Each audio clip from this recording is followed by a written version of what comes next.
Right, Unit 2, Lesson 2, so compositions of functions. So we're going to look at task 1 really quickly, so you should have the lesson open in front of you.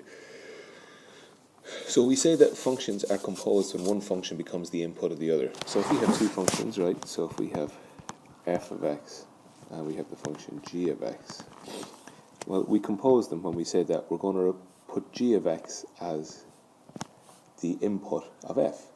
So you see we have f of x at the top. Well, I'm going to pull out the x and replace it with a g of x. Okay? So that's what it looks like, f of g of x. Or sometimes it's written as f with this thing here. It looks like fog. F of g of x. Right, we're going to have a look at a couple of examples of what that actually looks like. Okay? We're going to practice a few. So, firstly, in example A, it gives you two functions. F of x equals x minus 3, g of x equals x squared. Okay, so it asks you to find f of g of x. Okay, so you see the way it's written there. So f of g of x. Now I'm going to write it the way I prefer it, which is like this. Okay? So now f of g of x really means, well look, g of x is x squared. So f of g of x means f of x squared. First we want to do f but to x squared. Now, look at the rule for the function f of x up here. F of x, it takes the input x and subtracts 3. So f of x squared is going to take the input x squared and subtract 3. So f of g of x is x squared minus 3. Okay? Let's have a look at a couple of other ones really quickly. Okay, I don't want to spend too much time going through them, but it's a good idea for you to maybe pause these and attempt them yourselves. Sorry, B, I want that in black marker. B, okay, f of x is 6x squared, g of x is 14x plus 4. Okay, so f of g of x, so it's going to be f of 14x plus 4. Now, what does f do? It takes the input, squares it, and multiplies it by 6. So look at f of x equals 6x squared. So what I'm going to do is I'm going to take out the x and replace it with 14x plus 4. So it's 6x squared. But in this case, my input, well, if we simplify that, what are we going to get? Well, we're going to multiply it out, 196x squared plus 112x plus 16. And then you multiply across by the 6. And you do that with your calculator, you're going to get 1176x squared plus 672x plus 96. Alright? Okay, I'm going to practice. I'm going to do one more of these for you. You can do the rest yourselves. If you have any doubts, you can come and ask me during class. So, I'm going to do D. So you have to find f of g of x. So you're going to find f of 2 over 3x.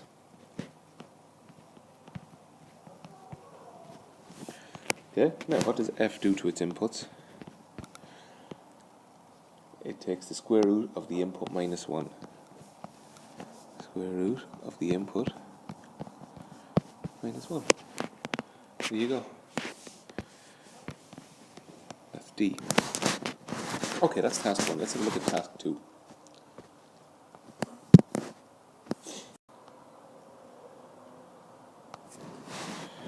Now again here, I'm not going to go through all of these. I'm going to pick a couple of select ones, right? So there's a couple of ways to think of this. You're given f of x is 2x. You're given g of x is 1 over x minus 3.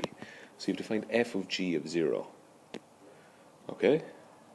So what you can do is you can find f of g of x by putting g as the input to x like we did in the last examples, and then for your answer sub in 0, or you can get g of 0. So what we're asked to find is in A, asked to find f of g of 0. Well, if you look at g of 0, put in 0 for x is 1 over minus 3, right? So it's f minus 1 over 3. Now, what does f do? F multiplies the input by 2.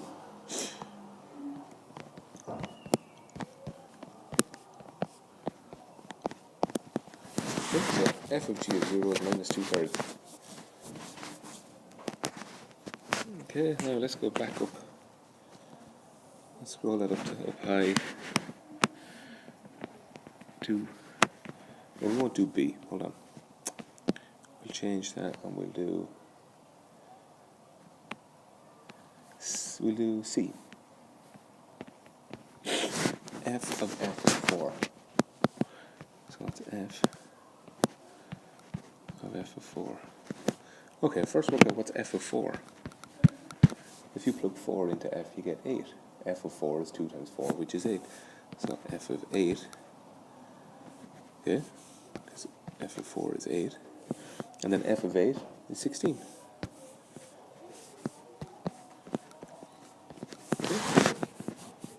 It's as simple as that. I'm going to do one more for you really quickly. I'm going to do I. Okay, now I want you to try the rest of these, or at least until you're comfortable. I don't expect you to do them all, but I want you to be aware of what you know and what you don't know. So f of x. So if you do f of x,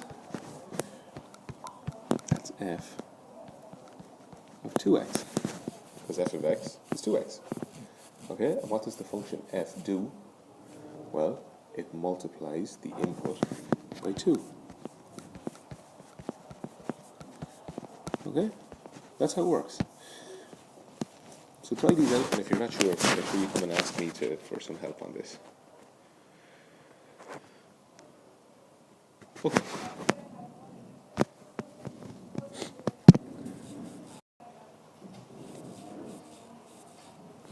Right, so let's look at, so in task 2 we have question 2 as well.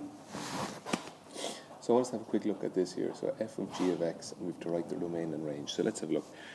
So f of g of x means f of 1 plus x squared. Now what does f do? It takes the square root of the input minus 1. So that gives you the square root of 1 plus x squared minus 1. Which means we have the square root of x squared. Look, the 1 and the minus 1 cancel, so that's going to give you x.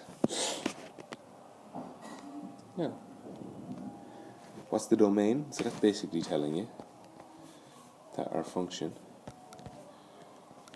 f of g of x equals x. Right?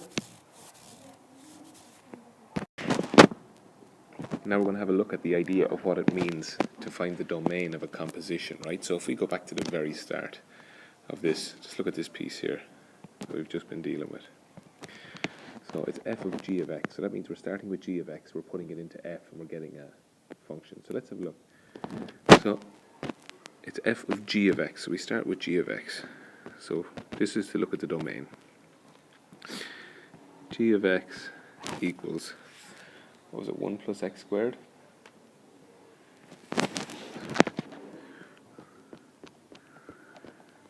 So everything is in the domain. There's nothing that isn't in the domain of g of x. Okay, so now, but remember, the outputs of this go into f of x. Okay? Now, f of x equals the square root of x minus 1. So what we do is we take g of x and we put it in here. But remember that for f of x, what's inside the square root has to be positive. Okay? And what's going inside the square root? 1 plus x squared. So 1 plus x squared has to be greater than 0, and it always will be. Okay? So that means for this function here, all values of x, the domain works for everything. Okay? So the domain is minus infinity to infinity. So what you have to do is you have to look at the first function. You have to figure out the domain of that. And then you have to check that the outputs of that function are in the domain of the second function. Okay, that's a tricky one, so that may be something we need to look over a little bit more in class and to practice a little bit more, okay?